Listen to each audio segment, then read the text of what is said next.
Assalamualaikum, selamat pagi semua. Saya Syamil Toyota Perak. So pagi ni saya nak tunjuk satu fungsi yang ada dekat Corolla Cross yang mungkin korang tak pernah perasan.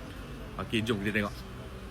Okey guys, pagi ni saya nak cerita dengan korang macam mana cara kita nak tukar ni button-button yang ada dekat sini ni, tukar warna dia. Okey, so cara pertama, korang tengok ada 9 butang kecil ni lah korang tekan dekat sini. Kemudian korang boleh nampak sistem. Korang cari user interface. Kemudian korang pergi kepada key illumination color. Okey, macam sekarang korang tengok dia tak ada apa-apa warna. Jadi macam contoh saya nak tukar kepada warna hijau. Saya klik saja warna hijau. So dia akan jadi warna hijau. Kalau korang nak color yang garang sikit, sporty sikit, warna merah lah.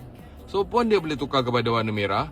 Terpulang kepada korang. So ada beberapa pilihan warna dekat sini. Jadi so itu saja hari ni untuk saya share sedikit.